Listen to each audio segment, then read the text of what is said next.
Well, it's a Friday afternoon, which means one very important thing. It's time to talk all about money, and to help us do that from Envision Financial today, once again, Luke Smith. Good afternoon. Good afternoon, good to see you. It's great to have you in the studio once again, and today we're talking about fixed interest assets and asking the question, what happens to those assets when interest rates go up? So I'm assuming that because they're fixed interest, your rates are not going to go up, so you'll feel like you're not as well off.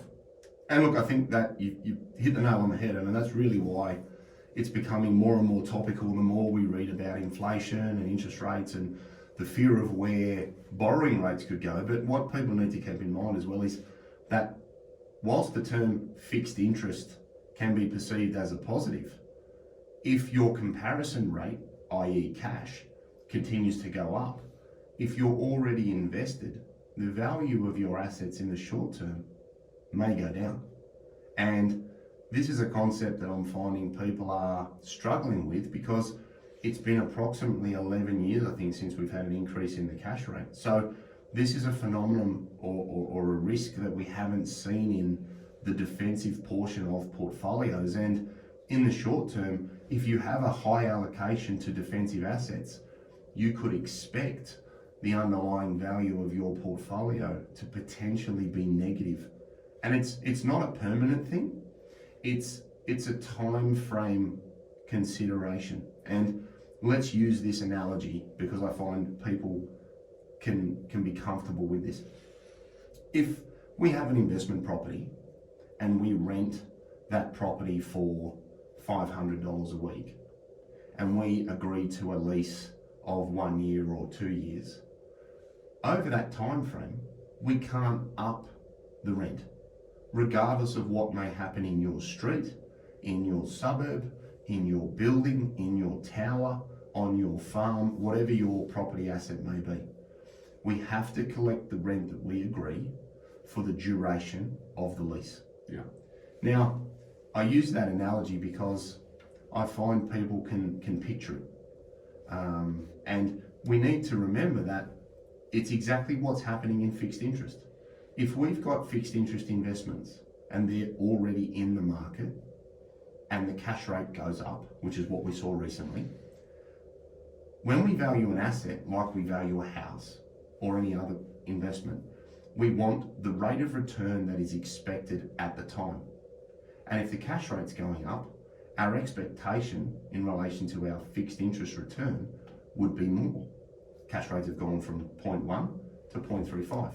If they go to 0.5, 0.6, 0.7, that is the rate of return that we're expecting. Now, if we're already invested in assets, and in that property example we said we've got a 1 year lease or a 2 year lease, we can't move the rate of return up to the new cash rate, like we can't move the rental agreement up until the lease ends. And that's all people need to keep in mind. It's not that what you have is bad.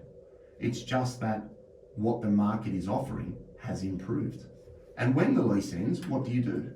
You go to the tenant and you say, hey, if you'd like to keep living here, it's no longer $500 a week. It's $550 a week, $530 a week, or whatever the market is offering at the time. And that is exactly what we're seeing at the moment with fixed interest assets. We're seeing the total return in the sector potentially be negative, and the rate of negative movement is only tied to the time frame that the money is invested. If it's invested for a longer period of time, the value of your asset may have come off a little bit more than somebody that has a time frame of 3 years and not 8 years. Yeah. Now, when we talk about fixed interest assets, people might immediately think of something simple like a term deposit. Mm-hmm. Now, a term deposit, of course, you're putting actual cash into the deposit, and the amount of cash you have in that deposit doesn't change. Correct. But if we're talking about an investment like a bond, it's no longer cash. It's a bond and it has a face value, but that bond, if it's traded, doesn't necessarily sell for its face value, and that's where the trouble comes in. And that's exactly the outcome of what I've tried to explain there. Is that the value of an asset or the trading of an asset is always a reflection of its market value at the time. If we want more income and we're already invested, the only way to change the value of something is to reduce its capital value. And that's exactly what we're seeing in the fixed interest market. The thing that people have comfort in relation to a term deposit is that the capital value is not repriced. Yes. If you did reprice a 5-year term deposit at 0.4% against a 5-year term deposit at 1%, then if you were to reprice those assets like normal, then the capital value of your term deposit would fall. It's just most people don't look at term deposits like that. So they feel that there's more comfort in them. But in actual fact, it's just not repriced in the same way as normal listed assets would be inside your super fund or your portfolio. Yeah. So, and a bond is a simple example of a fixed interest investment asset. But it's, as I said, it's not actually cash. It is an investment security, and it has a face value, but that face value is not necessarily reflective of the price that you can get if you want to sell it. That's right. It's a reflection of its value at any one point in time, not just the amount of money that you put into it, like you see with a term deposit. And that's what I think people need to be comfortable with going forwards, because equity markets at the moment are pricing in, depending on what you read, a cash rate of 2.5 to 2.8 to potentially 3% by the middle of next year. Okay. So we could expect cash rates to continue to rise to help curb inflation. That will then push up lending rates if you have a mortgage, and it'll also increase the rate of return from defensive assets, because you will get more return for your money as the cash rate continues to rise, which is a good thing, because a lot of people have held a lot of term deposits and a lot of defensive assets and haven't been rewarded for many, many years. So we're going to start getting back to a more appropriate long-term level. We may not get to the figures of 06 and 07 where you could put money in the bank and get 8. But I think we're gonna bridge that gap very quickly, and I think that's a concern for borrowers in the speed at which it moves, because on a percentage basis, interest rates are going to rise exponentially, and that will have a significant impact for those that are servicing larger debts, because the cost of their borrowing will increase, like the improvement in the return of cash for those that have defensive assets. So in simple terms, when the interest rates start moving upwards, the value of your securities like bonds start moving downwards. Correct. Okay, so it's a quid pro quo kind of situation. Yeah, you win on the swings and lose on the roundabouts. Yes, you have an inverse relationship. Yeah, okay. So as the interest rates are rising, and we expect them to continue rising, what can people do about that? Yeah, so what we need to be looking at here is what you're actually purchasing. So have a look at the average duration or the average investment time frame of something you're going to buy, because all fixed interest assets have different time frames, and you can go to different managed funds or look at different ETFs, and you'll be able to ascertain the average investment time frame for this group of assets is 3 years, 2 years, 8 years.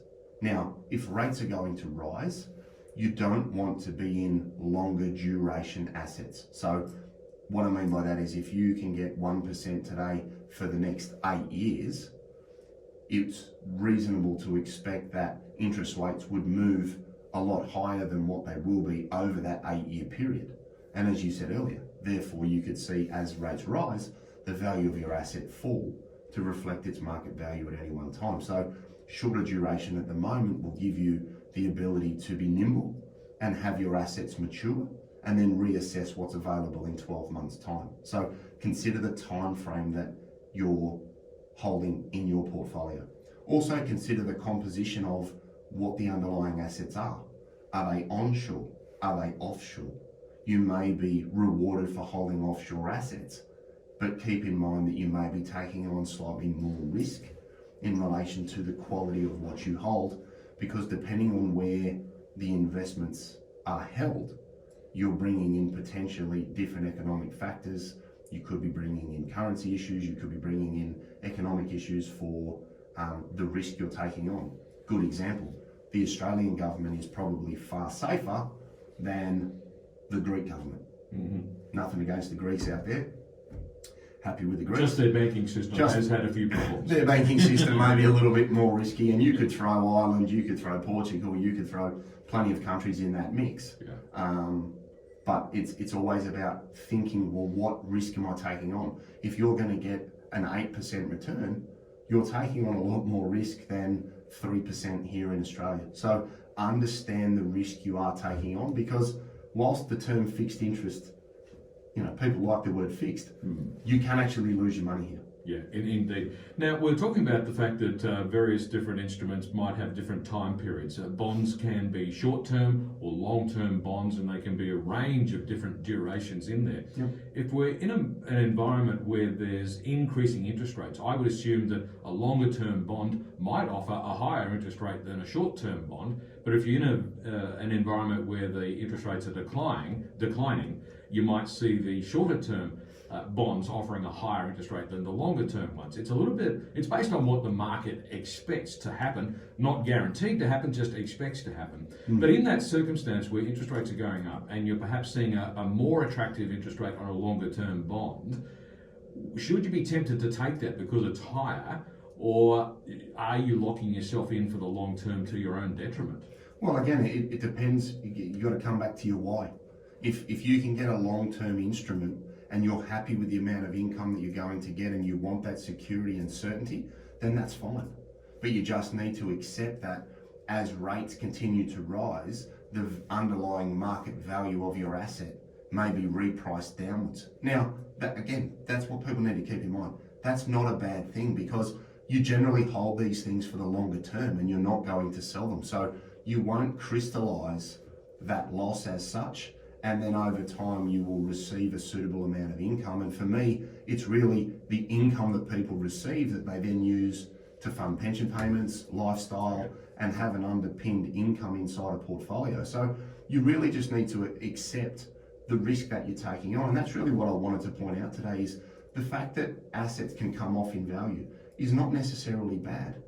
Because if the alternative is 0.3 in cash and you can hold a fixed interest investment and get 3.5%, you're receiving an exponential increase in the amount of income that you receive. If in the short term the value of that asset comes off on paper, who cares? Yes. You're not going to sell it, you're going to hold it. And then, as we said earlier, if the bond matures and it gets reinvested at a higher rate at the time, great. Yes. That's no dramas. I just want people to understand that there can be fluctuations in value. They're not bad, because you're not going to sell them, and you'll get an income stream and be rewarded that is greater than cash, which is the idea of holding fixed interest. Yeah. Now, you mentioned a little while ago ETFs. Now, those are exchange traded funds.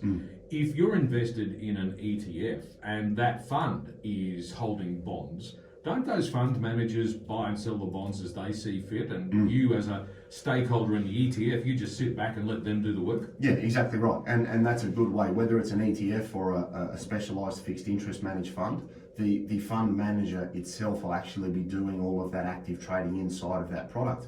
So again, that comes back to your fundamentals. What do they hold? What's their philosophy? What's the average time frame? So that you know that you're going into something and saying, yes, this particular investment holds domestic fixed interest and we're dealing with the Australian economy, over they have 60% of their portfolio in Greek and Italian bonds, and I'm taking on a lot more risk for the return that I'm expecting. So yes, the ETF manager will, or the fund manager will, actively manage those positions, but it's important to understand a couple of those key characteristics. Where's the debt? Who's issued the debt?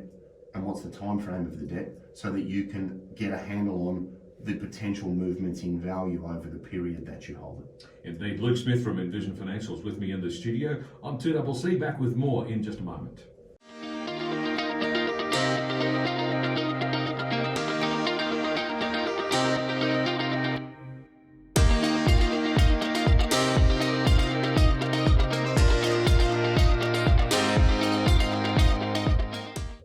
I'm 2CC. Luke Smith from Envision Financial is with me in the studio as we talk today about fixed interest assets and what happens to them if interest rates are going up, which of course they are at the moment. So Luke, what are the key things to remember when it comes to fixed interest assets? I think the big thing, as we touched on before the ad break, is what's the average time frame of what you're buying. If you're buying a longer duration investment, you could expect the value of it to come off at a greater rate if we see interest rates rise. So think interest rate up, value down, which has worked in our favour for many, many years. If you held a 3% investment that you purchased 4 years ago, and it had a 10-year time frame, the value of your income stream went up because cash rates were falling. So we always want to think interest rates going up, potential value coming down. Now, as I said before the ad break, that's not a bad thing because you're going to hold this asset until the assets mature, and then they'll just get reinvested at the higher rate anyway. So buy something you're happy with the amount of cash income that is coming out of it. That's very, very important. Don't let the change in market value upset you because it's just a reflection of something's value. It's no different to the house on your street getting sold. You look at it and go, oh, well, if the place 2 doors down sold for X, my place is probably worth X or maybe more. If the place 2 doors down sells for less, that doesn't necessarily mean your place is worth less. It's looking at the asset in its merit, standing alone by itself. And the important point in that analogy, of course, is that just because the bloke 2 doors down sold his house doesn't mean you're going to sell yours. You're probably going to hold it for another 10 years. Exactly, and that's what we need to keep in mind with this sector is we're trying to get an income stream that is better than cash. Now, to do that, you need to take on some risk. You're not taking on a lot of risk, but as long as you buy well-diversified assets, you'll be completely fine. So look at the time frame that it's invested in. Look at where the debt has been raised. Are we exposed to different countries?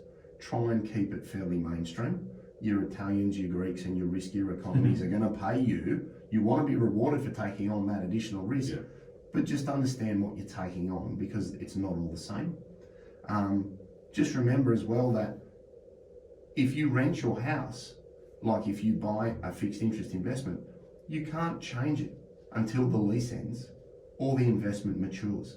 So just keep that in mind. And I use that property analogy because I find people can see that. Yeah, and extending that analogy, if the value of your house goes up or it goes down, if you're still living in it, it makes no difference. It's still the same house that you're living in. Yeah, and if you're collecting $50,000 or $60,000 of rent from that house, and that $50,000 or $60,000 is funding your lifestyle, without being fickle, you don't care what the house is worth. You're worried about the income, and that's, I guess, what I'm trying to stress here. What's the income I'm getting? Don't worry about the value of it, because if it's good quality, it's not going anywhere.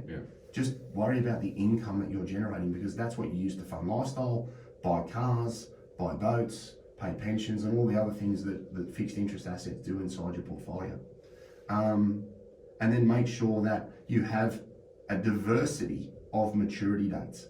So if you have one asset that might have an average of 3 years, have one that has an average maturity of 4 years or 5 years, because if your assets are getting reinvested at different times, you can take advantage of a rising interest rate environment and lock in a better return as different things mature. So just stagger your maturity dates, have a good level of diversification, know where your underlying assets are, be exposed to the right economies, and then use an active manager or an ETF to give you that diversification inside your portfolio, and you'll continue to get an income stream from that portion of your asset base that will be far better than holding it money in the bank.